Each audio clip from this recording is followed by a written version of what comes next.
AICC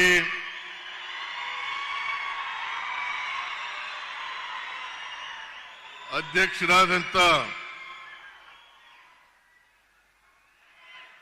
ಮಾನ್ಯ ಮಲ್ಲಿಕಾರ್ಜುನ ಖರ್ಗೆ ಅವರೇ, ಲೋಕಸಭೆಯಲ್ಲಿ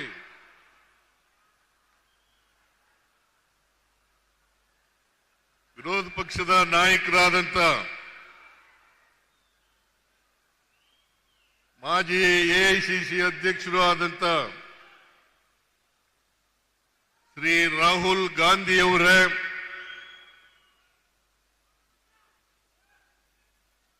ಎಐಸಿಸಿ ಪ್ರಧಾನ ಕಾರ್ಯದರ್ಶಿಗಳಾದಂತ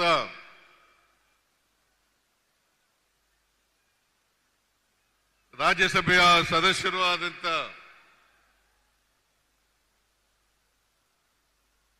ಶ್ರೀ ರಣದೀಪ್ ಸಿಂಗ್ ಸುರ್ಜೇವಾಲಾ ಅವರೇ,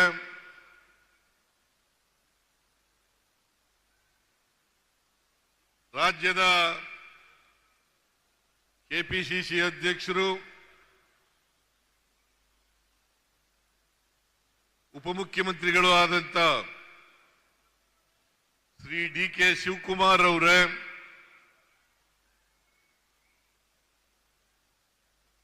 ಕಂದಾಯ ಸಚಿವರಾದಂತ ಶ್ರೀ ಕೃಷ್ಣ ಬೈರೇಗೌಡ ಅವರೇ, ಬಳ್ಳಾರಿ ಮತ್ತು ವಿಜಯನಗರ ಜಿಲ್ಲಾ ಉಸ್ತುವಾರಿ ಸಚಿವರಾದಂತ ಶ್ರೀ ಜಮೀರ್ ಅಹಮದ್ ಖಾನ್ ಅವರೇ, ವೇದಿಕೆ ಮೇಲಿರ್ತಕ್ಕಂಥ ಎಲ್ಲ ನನ್ನ ಸಚಿವ ಸಂಪುಟದ ಸದಸ್ಯರುಗಳೇ, ಸಂಸದರೇ, ಹಾಲಿ ಮತ್ತು ಮಾಜಿ ಶಾಸಕರುಗಳೇ, ಮಾಜಿ ಮಂತ್ರಿಗಳೇ, ವೇದಿಕೆ ಮೇಲಿರ್ತಕ್ಕಂಥ ಇತರ ಎಲ್ಲ ಆಹ್ವಾನಿತ ಗಣ್ಯರೇ,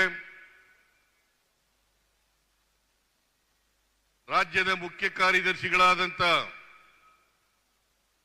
ಶಾಲಿನಿ ರಜನೀಶ್ ಅವರೇ,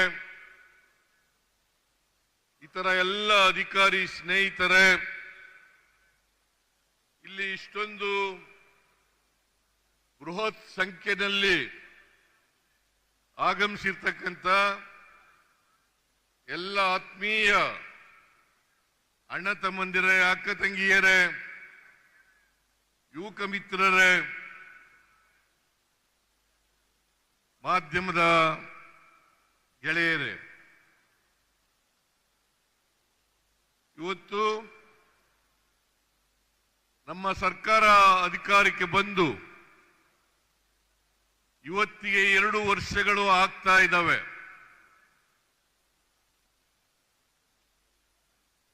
ಈ 2 ವರ್ಷಗಳ ಅವಧಿ ಪೂರೈಸಿದ ಕಾರಣಕ್ಕೋಸ್ಕರ ಒಂದು ಸಾರ್ವಜನಿಕ ಸಭೆಯನ್ನ ಮಾಡಬೇಕು.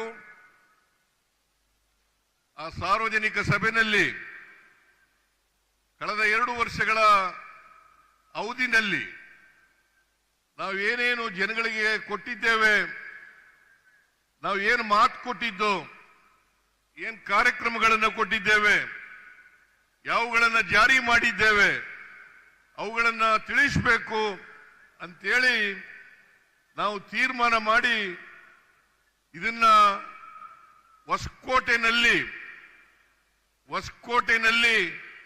ಇದನ್ನ ಮಾಡಬೇಕು ಅಂತ ತೀರ್ಮಾನ ಮಾಡಿದೋ. ಹಾಗಾಗಿ ಇವತ್ತು ಹೊಸಪೇಟೆನಲ್ಲಿ ಈ ಕಾರ್ಯಕ್ರಮ ನಡೀತಾ ಇದೆ. ಈ ಕಾರ್ಯಕ್ರಮಕ್ಕೆ ಯಶಸ್ವಿ ಆಗಲಿಕ್ಕೆ ಕೃಷ್ಣ ಬೈರೇಗೌಡ, ಜಮೀರ್ ಅಹಮದ್ ಖಾನ್ ಮತ್ತು ಹೊಸಪೇಟೆ ಕ್ಷೇತ್ರದ ಗವಿಯಪ್ಪ ಮತ್ತು ಇಡೀ ರಾಜ್ಯದ ಎಲ್ಲ ಶಾಸಕರುಗಳು, ಮಾಜಿ ಶಾಸಕರುಗಳು, ಸಂಸತ್ ಸದಸ್ಯರು ಅವರೆಲ್ಲರೂ ಕೂಡ ಶ್ರಮ ಪಟ್ಟು ಇಷ್ಟೊಂದು ದೊಡ್ಡ ಪ್ರಮಾಣದಲ್ಲಿ ಜನರನ್ನ ಸೇರಿಸಿ ಈ ಕಾರ್ಯಕ್ರಮವನ್ನು ಮಾಡಿದ್ದಾರೆ. ಇದರ ಯಶಸ್ಸಿಗೆ ಕಾರಣಕರ್ತರಾದಂತ ಎಲ್ಲರಿಗೂ ಕೂಡ ಸರ್ಕಾರದ ಪರವಾಗಿ ಧನ್ಯವಾದಗಳನ್ನು ಹೇಳಲಿಕ್ಕೆ ಬಯಸ್ತಾ ಇದ್ದೇನೆ. ಈ ಕಾರ್ಯಕ್ರಮಕ್ಕೆ ಎಐಸಿಸಿ ಅಧ್ಯಕ್ಷರಾದಂತ ಶ್ರೀ ಮಲ್ಲಿಕಾರ್ಜುನ ಖರ್ಗೆ ಅವರು ಆಗಮಿಸಿದ್ದಾರೆ. ಬಂದು ಈ ಕಾರ್ಯಕ್ರಮವನ್ನು ಉದ್ಘಾಟನೆ ಮಾಡಿದ್ದಾರೆ. ಜೊತೆಗೆ ಲೋಕಸಭೆಯಲ್ಲಿ ವಿರೋಧ ಪಕ್ಷದ ನಾಯಕರಾದಂತ ನಮ್ಮೆಲ್ಲರ ನಾಯಕರು ಆದಂತ ಶ್ರೀ ರಾಹುಲ್ ಗಾಂಧಿಯವರು ಗ್ರಾಮ ಕಂದಾಯ ಹಕ್ಕು ಪತ್ರಗಳನ್ನು ವಿತರಣೆ ಮಾಡಿದ್ದಾರೆ. ಅವರು ಈವರೆಗೂ ಕೂಡ ನಾನು ಸರ್ಕಾರದ ಪರವಾಗಿ ಅತ್ಯಂತ ಗೌರವಪೂರ್ವಕವಾಗಿ ಧನ್ಯವಾದಗಳನ್ನು ಈ ಸಂದರ್ಭದಲ್ಲಿ ಹೇಳಲಿಕ್ಕೆ ಬಯಸ್ತಾ ಇದ್ದೇನೆ.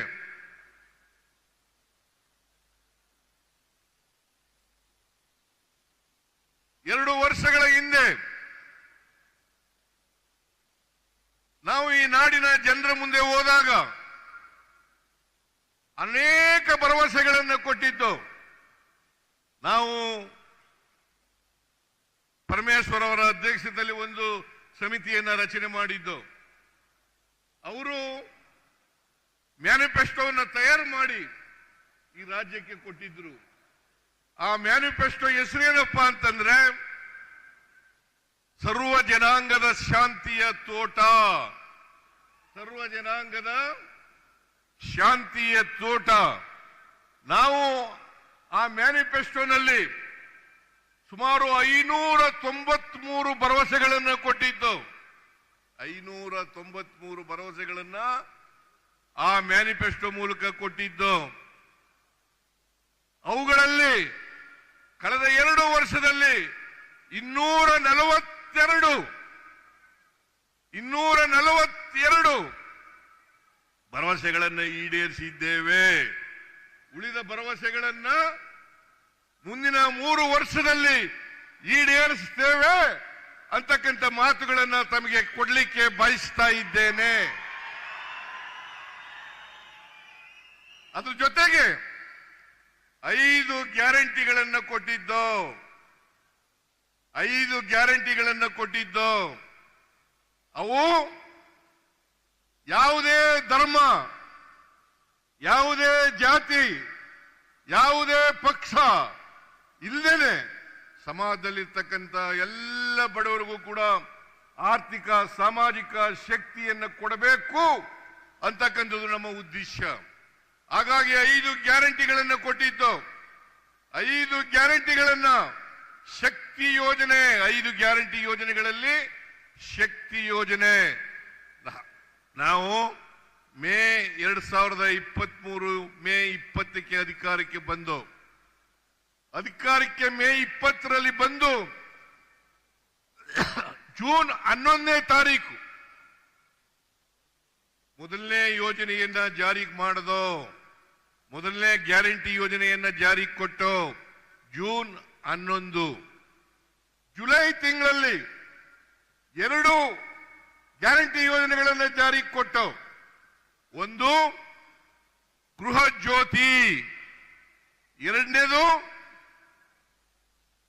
ಅನ್ನಭಾಗ್ಯ. ಗೃಹ ಜ್ಯೋತಿ ಕಾರ್ಯಕ್ರಮ, ಅನ್ನಭಾಗ್ಯ ಕಾರ್ಯಕ್ರಮ, 2 ಕಾರ್ಯಕ್ರಮಗಳನ್ನ ನಾವು ಜಾರಿ ಮಾಡಿದೋ ಜುಲೈ ತಿಂಗಳಲ್ಲಿ.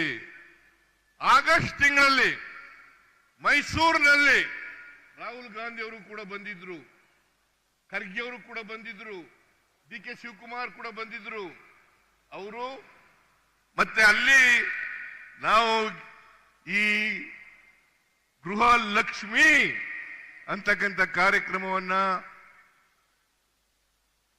ಮಾಡಿದ ಜಾರಿ ಕೊಟ್ಟು, ಜನವರಿ ತಿಂಗಳಲ್ಲಿ ಯುವ ನಿಧಿ ಕಾರ್ಯಕ್ರಮವನ್ನು ಜಾರಿ ಕೊಟ್ಟು, ಒಟ್ಟು 5 ಕಾರ್ಯಕ್ರಮಗಳನ್ನ 1 ವರ್ಷದ ಅವಧಿಯಲ್ಲಿ ಜಾರಿ ಕೊಟ್ಟಿದ್ದೇವೆ. ಕೊಟ್ಟ ಮಾತಿನಂತೆ ನಡ್ಕೊಂಡಿದ್ದೇವೆ.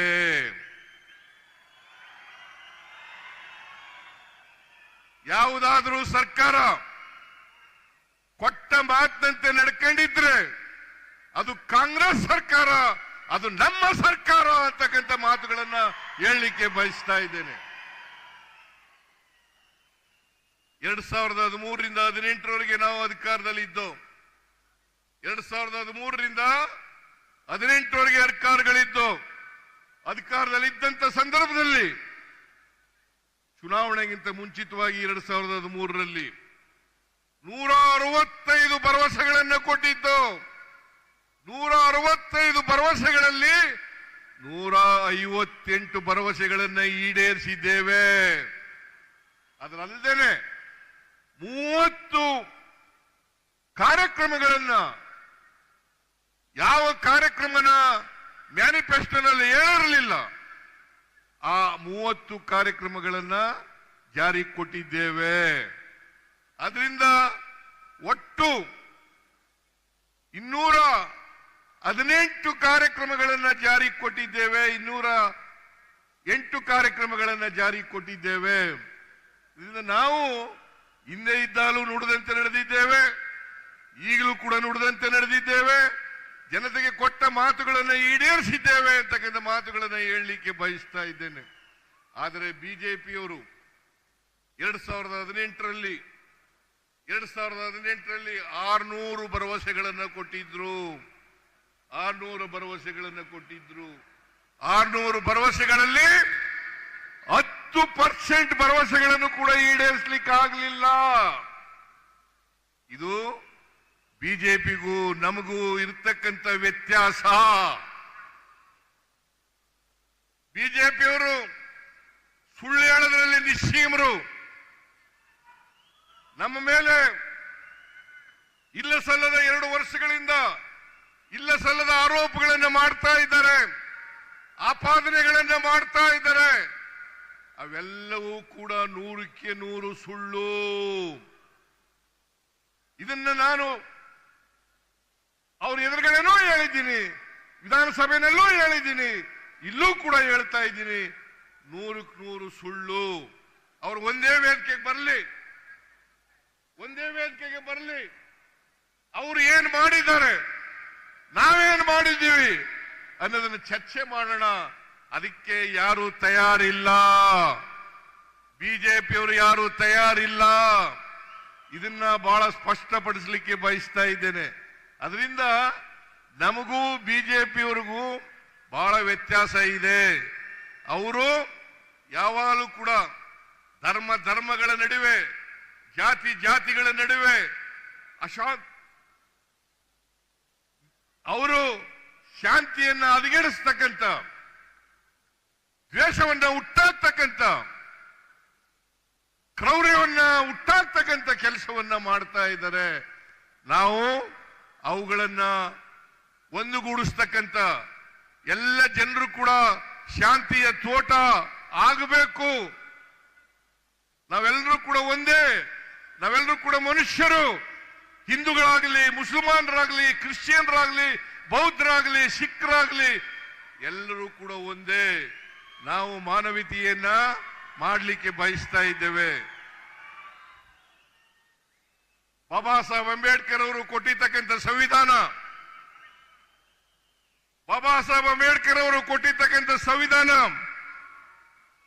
ಆ ಸಂವಿಧಾನದ ರೀತಿಯ ನಡ್ಕೊಳ್ತಕ್ಕಂಥ ಪ್ರಾಮಾಣಿಕ ಪ್ರಯತ್ನವನ್ನ ಮಾಡ್ತಾ ಇದ್ದೀವಿ.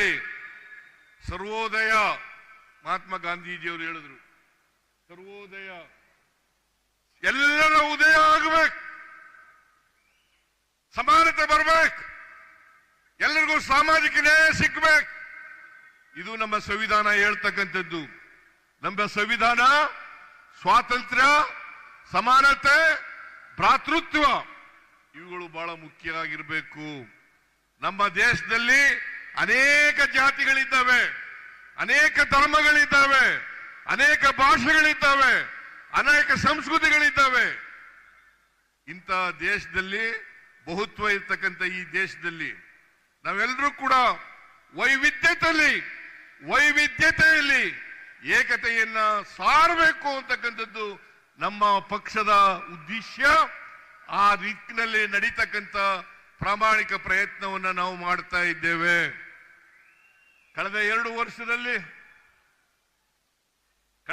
ವರ್ಷದಲ್ಲಿ ಕೇಂದ್ರ ಸರ್ಕಾರ ಅನೇಕ ಅನ್ಯಾಯಗಳನ್ನು ಮಾಡ್ತು.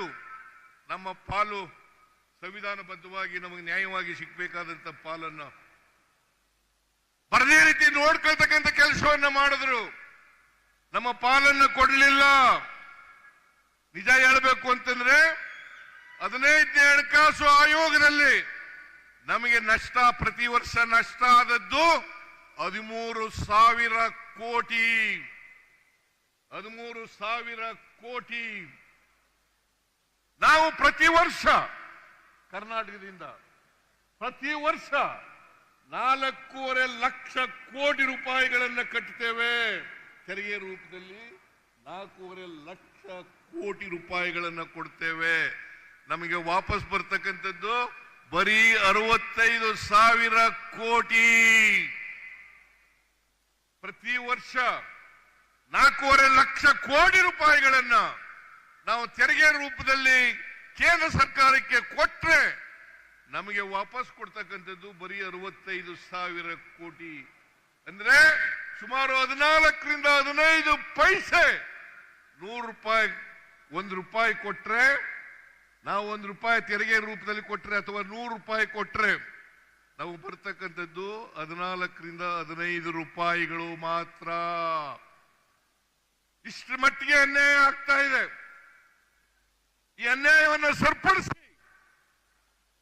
ನಮಗೆ ನ್ಯಾಯಯುತವಾದಂತ ಪಾಲನ್ನು ಕೊಡಿ. ನಾವು ಫೆಡರಲಿಸಮ್ ಅನ್ನು ಒಪ್ಕೊಂಡಿದ್ದೀವಿ. ನರೇಂದ್ರ ಮೋದಿ ಅವರು ಪದೇ ಪದೇ ಹೇಳ್ತಾರೆ ಕೋಆಪರೇಟಿವ್ ಫೆಡರಲಿಸಮ್. ಇದನ್ನೇನ ಕೋಆಪರೇಟಿವ್ ಫೆಡರಲಿಸಮ್ ಅಂತ ಕರೀಬೇಕಾ? 4.5 ಲಕ್ಷ ಕೋಟಿ ರೂಪಾಯಿಗಳನ್ನು ನಮ್ಮಿಂದ ತಗೊಂಡು ನಮಗೆ ಕೊಡ್ತಕ್ಕಂಥದ್ದು ಕೇವಲ 65,000 ಕೋಟಿ. ಮಲ್ಲೆ ನಮಗೆ ಇವರು ಸೆಂಟ್ರಲಿ ಸ್ಪಾನ್ಸರ್ಡ್ ಸ್ಕೀಮ್, ಕೇಂದ್ರ ಪುರಸ್ಕೃತ ಯೋಜನೆಗಳಲ್ಲಿ ಪ್ರತಿ ವರ್ಷ ಕಡಿಮೆ ಆಗ್ತಾ ಇದೆ. ಕಳೆದ ವರ್ಷ 24-25ರಲ್ಲಿ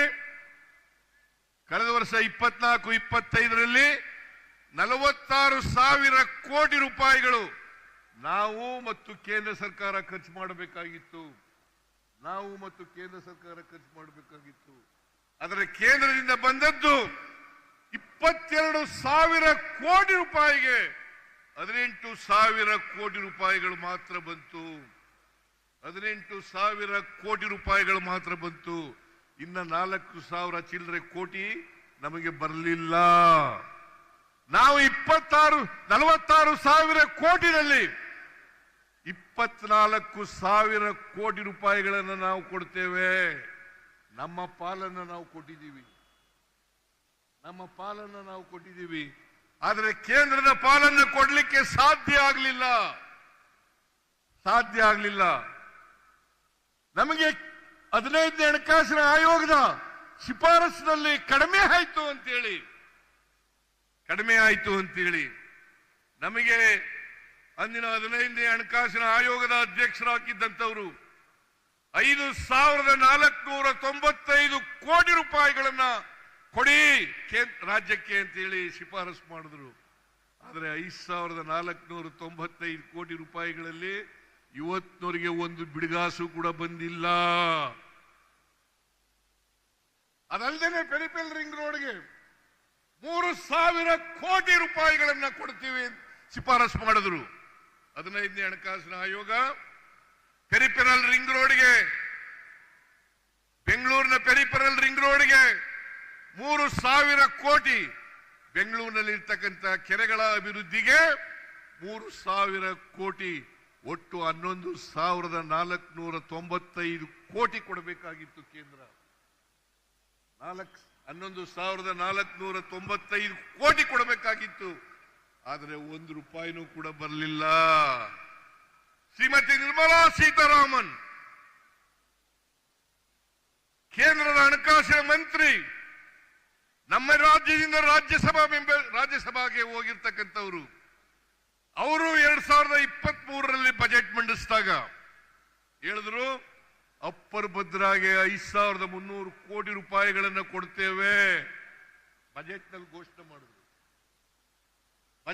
ಘೋಷಣೆ ಮಾಡಿದ್ರು 5300 ಕೋಟಿ ಕೊಡ್ತೇವೆ ಅಂತೇಳಿ ಘೋಷಣೆ ಮಾಡಿದ್ರು. ಆದರೆ ಬಜೆಟ್ನಲ್ಲಿ ಘೋಷಣೆ ಮಾಡಿದ್ರು ಕೂಡ ₹1 ಬರಲಿಲ್ಲ.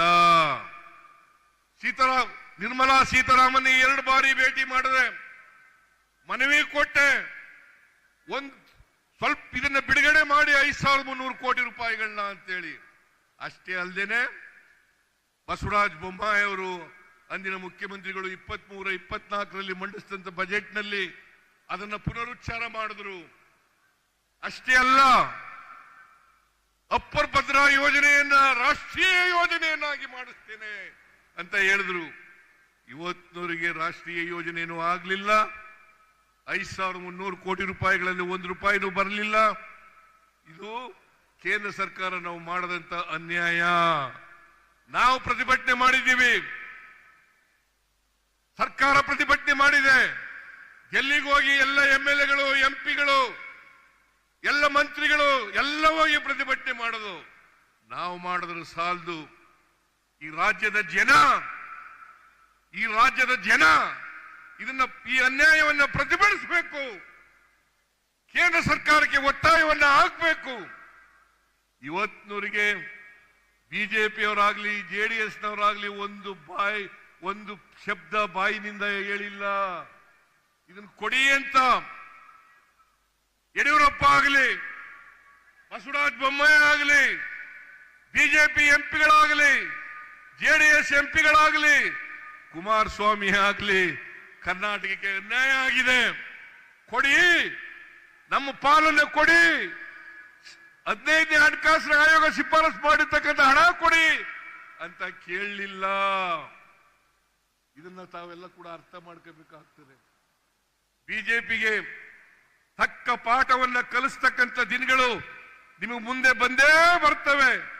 ಅದನ್ನ ಮಾಡಬೇಕು ಅಂತಕ್ಕಂಥದ್ದು ನನ್ನ ಕಳಕಳಿಯ ಮನವಿ ಅಂತಕ್ಕಂಥ ಮಾತುಗಳನ್ನು ಹೇಳಲಿಕ್ಕೆ ಬಯಸ್ತಾ ಇದ್ದೇನೆ.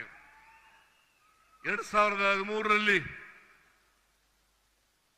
2018ರಲ್ಲಿ ಸಮ್ಮಿಶ್ರ ಸರ್ಕಾರ ರಚನೆ ಆಯಿತು. ಅದನ್ನ ಬುಡಮೇಲು ಮಾಡಿ ಆಪರೇಷನ್ ಕಮಲದ ಮೂಲಕ ಬುಡಮೇಲು ಮಾಡಿ ಅಧಿಕಾರಕ್ಕೆ ಬಂದ್ರು. ಯಡಿಯೂರಪ್ಪ ಅಧಿಕಾರಕ್ಕೆ ಬಂದ್ರು. ಇವತ್ತು ಕುಮಾರಸ್ವಾಮಿನವ್ರ ಜೊತೆ ಸೇರ್ಕೊಂಡಿದ್ದಾರೆ. ಅವರಿಗೆ ಯಾವತ್ತೂ ಕೂಡ ಕರ್ನಾಟಕದ ಜನತೆ ಆಶೀರ್ವಾದವನ್ನ ಮಾಡಿಲ್ಲ. 2008 ಇರಬಹುದು, 2018 ಇರಬಹುದು, ಹಿಂಬಾಗಲಿಂದ ಅಧಿಕಾರಕ್ಕೆ ಬಂದಿದ್ದಾರೆ ಹೊರತು ಅವರು ಜನರ ಆಶೀರ್ವಾದವನ್ನ ಪಡೆದು ಅಧಿಕಾರಕ್ಕೆ ಬಂದಿಲ್ಲ. 2019ರಲ್ಲೂ ಕೂಡ ಸಮ್ಮಿಶ್ರ ಸರ್ಕಾರವನ್ನ ಬೀಳಿಸಿ ಮಿಸ್ಟರ್ ಯಡಿಯೂರಪ್ಪನವರು ಮುಖ್ಯಮಂತ್ರಿ ಆದರು. ಅವರು 2 ವರ್ಷ ಇದ್ರು. ಆಮೇಲೆ ಬಸವರಾಜ ಬೊಮ್ಮಾಯಿ ಮುಖ್ಯಮಂತ್ರಿ ಆದರು. ಅವರು 1 ವರ್ಷ 10 ತಿಂಗಳು ಇದ್ರು. ಅವರು ಯಾರು ಕೂಡ ಕರ್ನಾಟಕದಲ್ಲಿ ಅವರು ಹೇಳದಂತ ಒಂದು ಭರವಸೆಯನ್ನು ಕೂಡ ಈಡೇರಿಸಲಿಕ್ಕೆ ಹೋಗಲಿಲ್ಲ. ರಾಜ್ಯವನ್ನು ಆರ್ಥಿಕವಾಗಿ ದಿವಾಳಿ ಮಾಡುವುದರು, ಸಮಾಜದಲ್ಲಿ ವಿಷಬೀಜವನ್ನ ಬಿತ್ತಿ ಮಾನವೀಯತೆಯನ್ನ ಹಾಳು ಮಾಡತಕ್ಕಂಥ ಕೆಲಸವನ್ನ ಮಾಡಿದ್ರು. ಅಷ್ಟೇ ಅಲ್ಲ, ಅವರ ಸರ್ಕಾರ ಇದ್ದಾಗ 2,70,000 ಕೋಟಿ ರೂಪಾಯಿಗಳಿಗೆ ದುಡ್ಡಿಲ್ದೇನೆ ಮಂಜೂರಾತಿ ಕೊಟ್ಬಿಟ್ರು. ದುಡ್ಡನ್ನ ಕೊಡ್ಲಿಲ್ಲ. ಕೆಲಸ ಪ್ರಾರಂಭ ಮಾಡಿದ್ರು, ಆದ್ರೆ ಲಂಚ ಮಾತ್ರ ಹೊಡೆದ್ರು. ನಾನು ಹೇಳೋದಲ್ಲ, ಅಂದಿನ ಕಾಂಟ್ರಾಕ್ಟರ್ಸ್ ಅಸೋಸಿಯೇಷನ್ ಅವರು 40% ಲಂಚವನ್ನ ಪಡೆದಿದ್ದಾರೆ ಅಂತೇಳಿ ಅವರು ಪತ್ರಿಕೆಗಳಲ್ಲಿ ಹೇಳಿದ್ರು, ಜನರ ಮುಂದೆ ಹೇಳಿದ್ರು, ನಮ್ಮ ಸರ್ಕಾರಕ್ಕೆ ಕೊಟ್ಟರು, ನನಗೆ ಕೊಟ್ಟರು. ಆದರೂ ನಾನು ಅದಕ್ಕೋಸ್ಕರ ಕುನಾ ಅವರ ಅಧ್ಯಕ್ಷದಲ್ಲಿ, ನಾಗಮೋಹನ ಅವರ ಅಧ್ಯಕ್ಷದಲ್ಲಿ ಸಮಿತಿಯನ್ನ ಮಾಡಿದೆ, ಆಯೋಗವನ್ನು ರಚನೆ ಮಾಡಿದೆ, ಆಯೋಗದ ಅಧ್ಯಕ್ಷರನ್ನು ಮಾಡಿದೆ. ಅವರು ವರದಿಗಳನ್ನು ಕೊಟ್ಟಿದ್ದಾರೆ. ಅವರು ತಪ್ಪಿತಸ್ಥರು ಅಂತೇಳಿ ಸಾಬೀತಾಗಿದೆ. ಅದ್ರ ಜೊತೆಗೆ 1,66,000 ಕೋಟಿ ರೂಪಾಯಿಗಳಿಗೆ ಮುಖ್ಯಮಂತ್ರಿಗಳ ಡಿಸ್ಕ್ರಿಷನರಿ ಪವರ್ನಲ್ಲಿ 1,66,000 ಕೋಟಿ ರೂಪಾಯಿಗಳಿಗೆ ಮಂಜೂರಾತಿ ಕೊಟ್ಬಿಟ್ರು. ಅವರ ಪಾರ್ಟಿ MLAಗಳಿಗೆ, ಬೇರೆ ಬೇರೆ MLAಗಳಿಗೆಲ್ಲ ಮಂಜೂರಾತಿಯನ್ನು ಕೊಟ್ಟರು. ಹಾಗಾಗಿ ಇವತ್ತು ಹಣಕಾಸಿನ ತೊಂದರೆ ಏನಾದ್ರು ಆಗಿದ್ರೆ ನಮ್ಮ ರಾಜ್ಯಕ್ಕೆ, ಅದು ಯಡಿಯೂರಪ್ಪನವರ, ಬಸವರಾಜ ಬೊಮ್ಮಾಯಿನವರ ಬಳುವಳಿ ಅಂತಕ್ಕಂಥ ಮಾತುಗಳನ್ನು ಹೇಳಲಿಕ್ಕೆ ಬಯಸ್ತಾ ಇದ್ದೇನೆ. ಇಷ್ಟಾದರೂ ಕೂಡ 5 ಗ್ಯಾರಂಟಿ ಯೋಜನೆಗಳನ್ನು ಜಾರಿಗೆ ಕೊಟ್ಟಿದ್ದೀವಿ. 5 ಗ್ಯಾರಂಟಿ ಯೋಜನೆಗಳನ್ನು, ಶಕ್ತಿ ಯೋಜನೆ, ಎಲ್ಲ ಮಹಿಳೆಯರು, 3.5 ಕೋಟಿ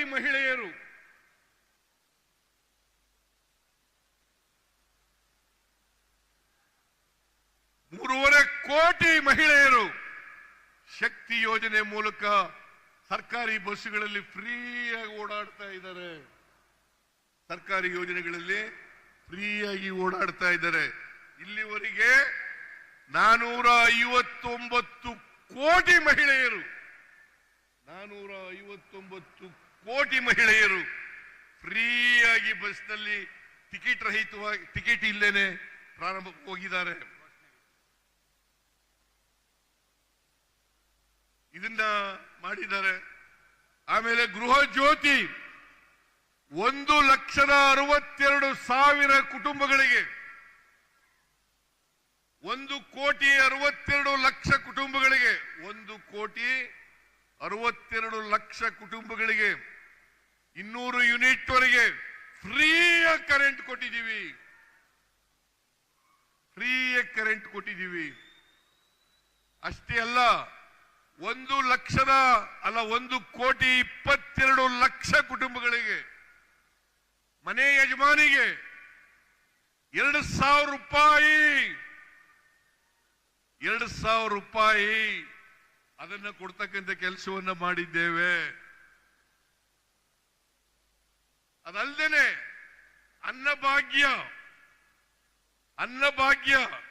ಸುಮಾರು 4,42,00,000 BPL ಕಾರ್ಡ್ಗಳಿಗೆ ಅಕ್ಕಿಯನ್ನು ಕೊಡ್ತಾ ಇದ್ದೇವೆ.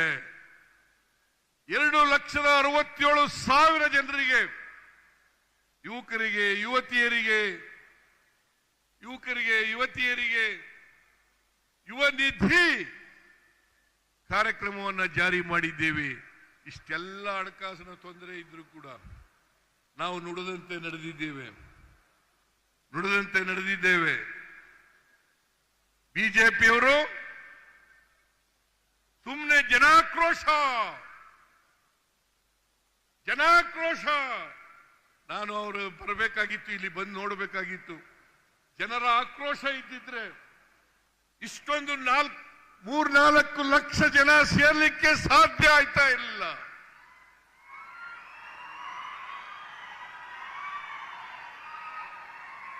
ಜನಗಳಿಗೆ ಸಂತೋಷ ಇದೆ, ಜನಗಳಿಗೆ ನೆಮ್ಮದಿ ಇದೆ, ಜನಗಳಿಗೆ ನಾವು ನುಡಿದಂತೆ ನಡೆದಂತ ಸರ್ಕಾರ ಅಂತಕ್ಕಂಥದ್ದು ಅರಿವಾಗಿದೆ.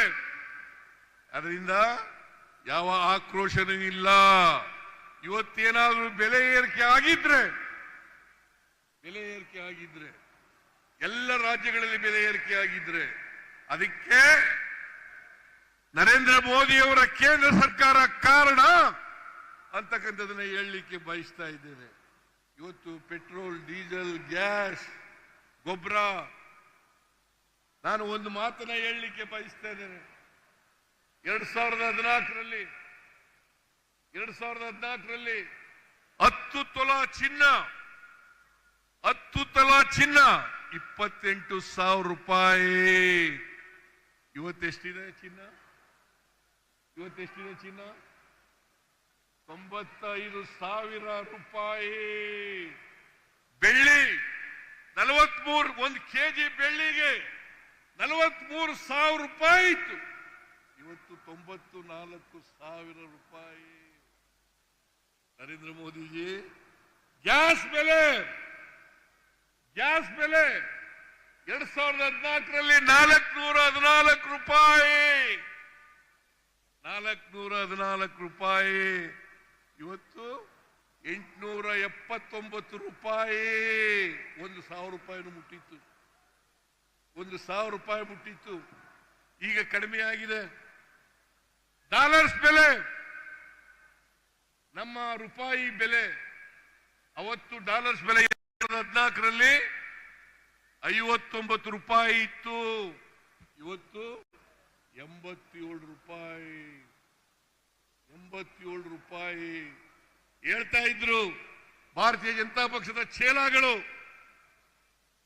ನರೇಂದ್ರ ಮೋದಿಯವರ ಚೇಲಾಗಳು, ಕರ್ನಾಟಕದಲ್ಲಿರ್ತಕ್ಕಂಥ ಚೇಲಾಗಳು ಹೇಳ್ತಾ ಇದ್ರು ಏನಂತ, ನಾವು $1ಗೆ 1 ರೂಪಾಯಿ ಮಾಡ್ತೇವೆ, $1ಗೆ 1 ರೂಪಾಯಿ ಮಾಡ್ತೇವೆ ಅಂತ ಹೇಳಿದ್ರು.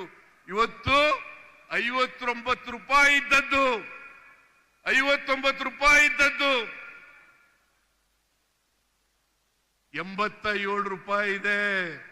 ಪೆಟ್ರೋಲ್, ಡೀಸೆಲ್, ಗ್ಯಾಸ್ ಇವತ್ತು ಇಂಟರ್ನ್ಯಾಷನಲ್ ಮಾರ್ಕೆಟ್ನಲ್ಲಿ ಕಚ್ಚಾ ತೈಲದ ಬೆಲೆ ಕಡಿಮೆ ಆಗಿದ್ರು ಕೂಡ, ಮನಮೋಹನ್ ಸಿಂಗ್ ರವರು ಪ್ರಧಾನಮಂತ್ರಿ ಆಗಿದ್ದಾಗ ಸುಮಾರು $125 ಒಂದು ಬ್ಯಾರಲ್ಗೆ, $125 ಒಂದು ಬ್ಯಾರಲ್ಗೆ ಹೋಗಿತ್ತು.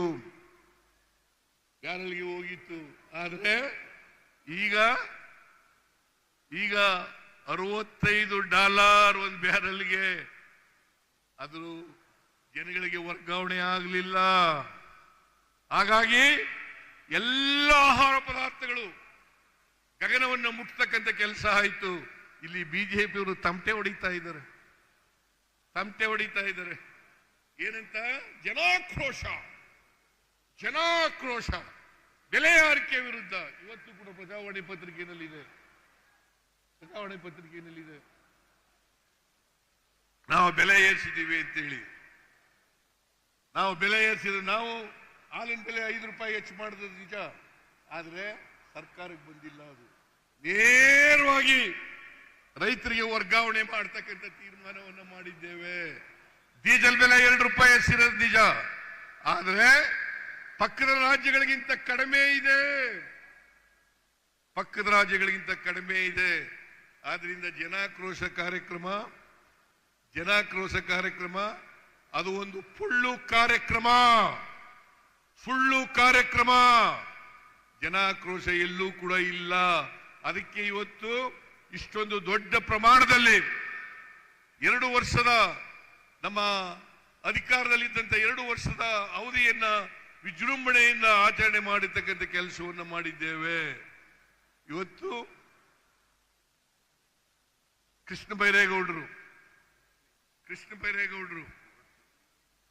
1,12,00,000 ಅಲ್ಲ,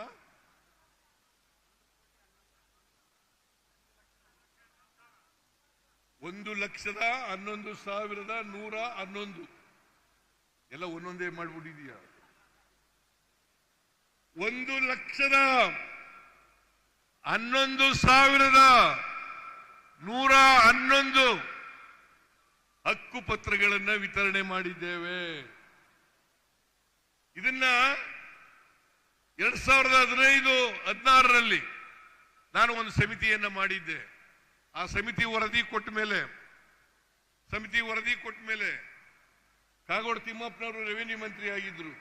ಅವ್ರಿಗೆ ಹೇಳಿದೆ, ನಾವು ಹೇಗೆ ದೇವರಾಜ ಅರಸನವರು ಉಳುವವನೇ ಭೂಮಿ ಒಡೆಯ ಅಂತ ಮಾಡಿದ್ದಾನೆ, ಅದೇ ರೀತಿಯಲ್ಲಿ ವಾಸಿಸುವವನೇ ಮನೆ ಒಡೆಯ ಅಂತೇಳಿ ಮಾಡಬೇಕು ಅಂತೇಳಿ ತೀರ್ಮಾನ ಮಾಡಿ ಅವತ್ತು ಕಂದಾಯ ಇಲಾಖೆಗೆ ನಾವು ರೆವಿನ್ಯೂ ಆಕ್ಟ್ಗೆ ತಿದ್ದುಪಡಿಯನ್ನು ತಕ್ಕಬರ್ತಕ್ಕಂಥ ಕೆಲಸವನ್ನು ಮಾಡೋದು.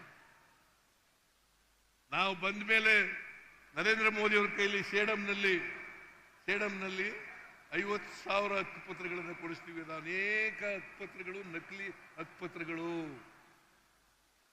ಹಕ್ಕುಪತ್ರಗಳು. ನಾವು ಇವತ್ತು ಕೊಟ್ಟಿರ್ತಕ್ಕಂಥ ಹಕ್ಕುಪತ್ರ ಇದೆಯಲ್ಲ, ಇದು ಯಾವುದು ನಕಲಿ ಅಲ್ಲ, ಇದು ಬದಲಾವಣೆ ಮಾಡಲಿಕ್ಕೂ ಸಾಧ್ಯ ಇಲ್ಲ ಅಂತ ಹಕ್ಕುಪತ್ರಗಳನ್ನು ನಾವು ಕೊಟ್ಟಿದ್ದೀವಿ. ತಾಂಡಗಳು, ಹಟ್ಟಿಗಳು, ಮಜರೆಗಳು, ಆಮೇಲೆ ಆಡಿಗಳು, ಇವೆಲ್ಲ ಎಲ್ಲೆಲ್ಲಿ ವಾಸ ಮಾಡ್ತಾ ಇದ್ರು. ಪಾಪ ಅವರಿಗೆ ಬೇರೆ ಸವಲತ್ತುಗಳು ಸಿಗ್ತಾ ಇರಲಿಲ್ಲ. ಇವತ್ತು 1,11,111 ಹಕ್ಕುಪತ್ರಗಳನ್ನು ಕೊಟ್ಟು ಅವರೆಲ್ಲರನ್ನು ಕೂಡ ಮನೆ ಒಡೆಯರನ್ನಾಗಿ ಮಾಡಿದ್ದೀವಿ, ಕಂದಾಯ ಗ್ರಾಮಗಳನ್ನಾಗಿ ಮಾಡಿದ್ದೇವೆ ಅಂತಕ್ಕಂಥ ಮಾತುಗಳನ್ನು ಹೇಳಲಿಕ್ಕೆ ಬಯಸ್ತಾ ಇದ್ದೇನೆ.